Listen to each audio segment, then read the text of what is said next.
আল্লাহর কাছে হাজার শুকরিয়া যে আমরা আবারও দায়িত্ব পেয়ে এখানে কাজ করতে এসেছি।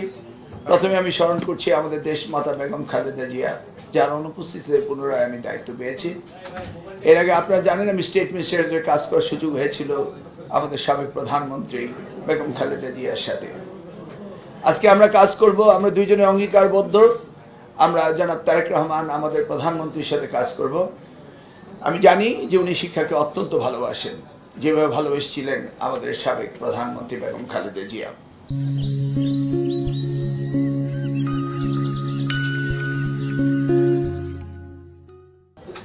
আজকে সংক্ষিপ্তভাবে আপনারা যেগুলো জানতে চেয়েছেন সব প্রশ্নের উত্তর আমরা দিচ্ছি না।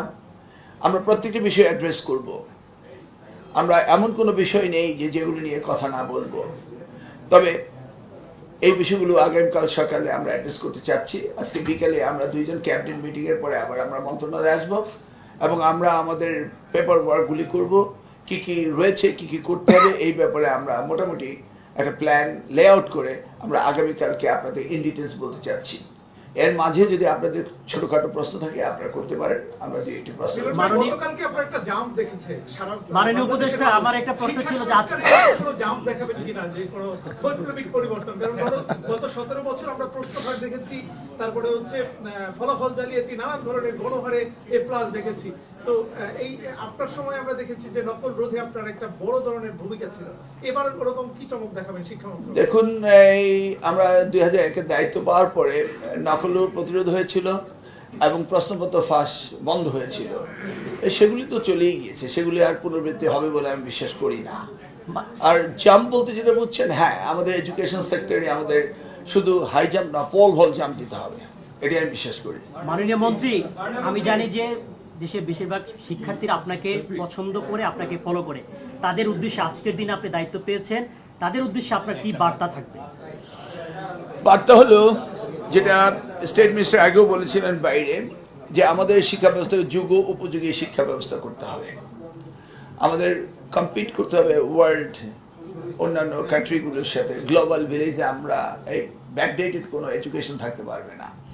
এই কমোডিটি ইজ নট এডুকেশন, যে কমোডিটি, এটা ডোমেস্টিক কমোডিটি না, it's international commodity. We must compete with the other world's best countries. সেই জন্যই আমরা প্রস্তুতি নেব এবং সেইভাবে আমরা plan and programme lay out করবো আপনাদেরকে। মাননীয় মন্ত্রী মহোদয়, বেসরকারি শিক্ষকদের নিয়ে আপনার পরিকল্পনা কি? কারিকুলাম বছরের মাঝে মাঝে স্থগিত করতে হয়েছে, ব্যাক যেতে হয়েছে, বছর শুরু হয়েছে, আপনারা কি এই কারিকুলাম কন্টিনিউ করবেন না নতুন কারিকুলাম আবার চেঞ্জ হবে? কারিকুলাম চেঞ্জ নয়, রিভিউ হবে। আচ্ছা, শিক্ষার মান উন্নয়নের তথ্য প্রযুক্তি নিয়ে পরিকল্পনাটা কি আপনার?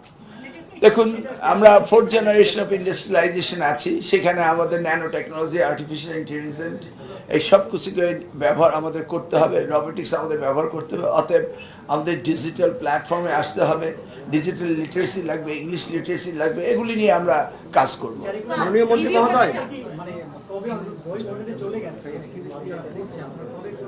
না, কবে ডেট তো আপনি প্রথম দিন আসার পরে আপনি এই প্রশ্ন করলে তার উত্তর কখনো আসবে না। আমি আসলাম, বসলাম, সব হয়ে যাবে। লেট আস লে আউট দ্য প্রোগ্রাম, এটা আমি আগে বলছি। কবে প্রশ্নটা তো এই মুহূর্তে বলা যাচ্ছে না। This the first day, first minute in my office.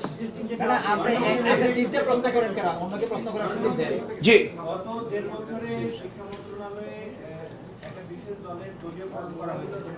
বিশ্ববিদ্যালয়ের ভাইস চ্যান্সেলর থেকে শুরু করে বিভিন্ন দপ্তর ও অধিদপ্তরে করা হয়েছে। এই ক্ষেত্রে আপনার কোনো পদক্ষেপ থাকবে কিনা? দেখুন, we don't want to drive our car looking the rear view mirror, putting our gear in the reverse. We don't want to go back, we'll go ahead. So we don't talk about the past, we'll talk about the future.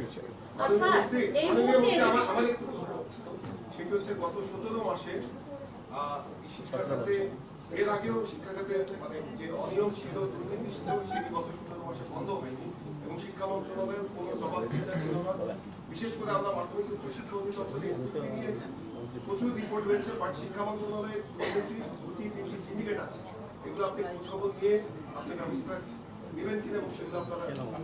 আমি এবং আমাদের প্রতিমন্ত্রী ববি হাজরা সাহেব, আমরা দুজনেই আপনাদের card গড়ায় দাঁড়াবো কিছুদিন পরে, তখন উত্তর দেবো। এই মুহূর্তে এডুকেশন সেক্টরে আপনারা কোন বিষয়টাকে আপনাদের সবচেয়ে বড় চ্যালেঞ্জ হিসেবে দেখছেন? প্রায়োরিটি সেক্টর, টিবেট, কর্মসংস্থান, দক্ষ মানব শক্তি, দক্ষ কর্মসংস্থান তৈরির ক্ষেত্রে এখন তো সারা ওয়ার্ল্ড তথ্য প্রযুক্তি এবং নতুন টেকনোলজি নিয়ে বেশি শিক্ষা দিচ্ছে। আপনাদের শিক্ষা পদ্ধতিতে মূল ধারায় কি এই মানে আপনি এই নীতিমালায় কোনো প্রণয়ন এবং কোনো হ্যাঁ বলছি, আমরা ডিজিটাল লিটারেসির কথা বলেছি। এআই নিয়ে শিক্ষা, এআই মাননীয় মন্ত্রী, আমার একটা প্রশ্ন ছিল। That's not excluded, that is included. মাননীয় মন্ত্রী, আমার একটা প্রশ্ন ছিল, শিক্ষা খাতে দুর্নীতির বিষয়ে আমাদের সহগুলো প্রশ্ন করেছেন। এই ক্ষেত্রে এমপিও ভুক্তির ক্ষেত্রে, শিক্ষা প্রতিষ্ঠান এমপিও ভুক্তির ক্ষেত্রে বড় একটা অভিযোগ যে আপনার দুর্নীতি, বিশেষ করে গত সরকারের সময়ে, শেষ সময়ে অনেকগুলো শিক্ষা প্রতিষ্ঠান এমপিও হওয়ার অবস্থায় ছিল, এবং আমরা গণমাধ্যমের খবর অনেকেই ছেপেছেন যে প্রচুর পরিমাণ দুর্নীতি হয়েছে, টাকা লেনদেন হয়েছে। এই শিক্ষা প্রতিষ্ঠান এমপিও ভুক্তির ক্ষেত্রে অর্থনৈতিক লেনদেনের ব্যাপারে আপনার অবস্থান কি হবে? শুনুন, 2001 হতে 2006 আমি দায়িত্বে ছিলাম, তখন কোনো দুর্নীতি হয়নি। আমরা আবার এসেছি, অতএব তারা কি করেছে তার জবাব দিতে আমার দেওয়ার নয়, কিন্তু আমরা করিনি, তার প্রমাণ রয়েছে, এবং আমরা এসেছি, হবে না, এটাই আপনি ধরে নিতে পারেন, অ্যান্ড দ্যাটস ফাইনাল। সেটা আপনিও জানেন, আমিও জানি। Let's wait and see what we could do, you know that, আমরা জানি এটা। Thank you.